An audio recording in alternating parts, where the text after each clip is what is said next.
Vsem skupaj en lep pozdrav. Mi smo danes zjutraj imeli nadaljevanje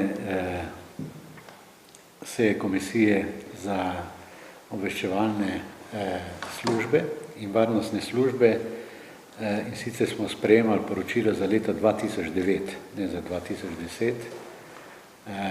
In moram povedati, da je vsebina tega poročila na začetku, ko gre za teoretični del, so dobri nastavki, kaj naj bi nadzorniki varnostnih in obveščevalnih služb počeli, dober nastavek in ga je treba pohvaliti, gre za teoretični del, preambule. Vendar, ko pridemo na konkretno poročilo o dejstvih in nalogah in stvareh, ki smo jih počeli v letu 2009, pa je seveda pisce tega poročila popolnoma zaneslo.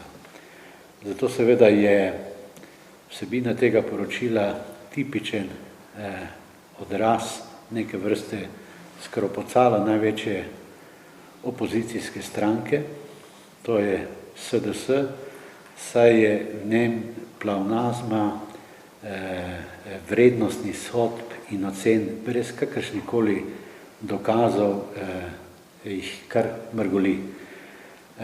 Zato seveda nisem mogel najprej v diskusiji sem opozoril na nekatere stvari v poročilo, ker pa predsednik in seveda večina, ki je iz opozicije v komisiji, ni sprejela sugestij, kaj v to poročilo ne spada, sem seveda potem zavrnil to poročilo in sem glasoval proti temu poročilu.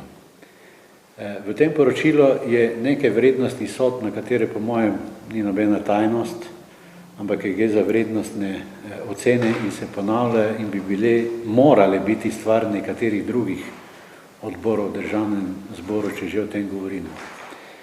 Ena od takih floskul, ali pa če uporabim besednjak predsednika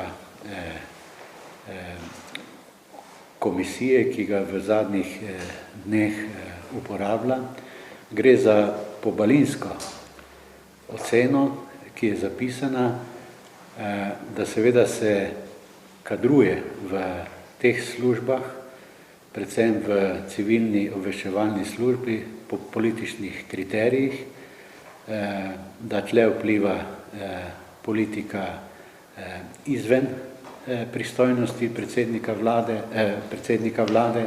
Vi veste, da po zakonu o Sovi ima predsednik vlade popolno ingerenco nad imenovanjem in razrešitvijo direktorja Sove.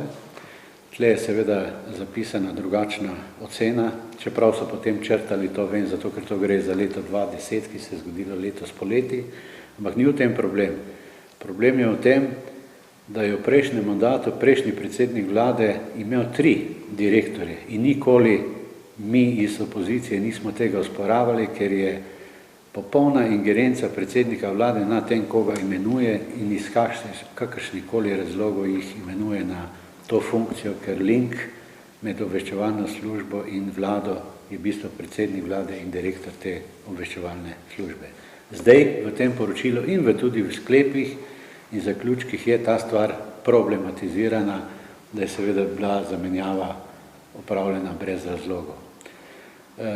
Drugi taki pleonazem ali pa, ne vem, latovščina, je recimo veliko govora o nekih anonimkah, ki so vplivale prvič na delo tehle služb in drugič na nekatere kadrovske menjave.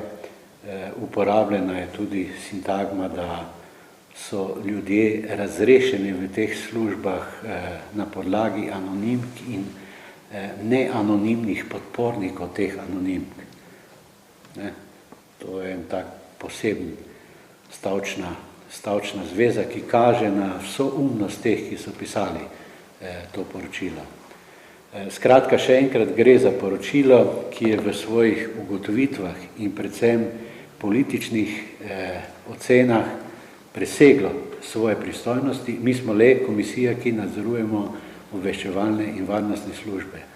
V tem poročilu in v teh zaključkih je pa veliko političnih ocen in vrednostnih sodb policije, tožilstva, sodstva in vseh drugih organov v državi. To ni naša pristojnost, zato so tudi v državnem zboru drugi odbori in ne nazadnje državi drugi organi, ki se s tem ukvarjajo.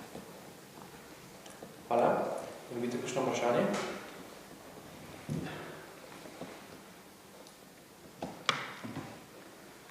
Če ne, se vam zahvaljujemo.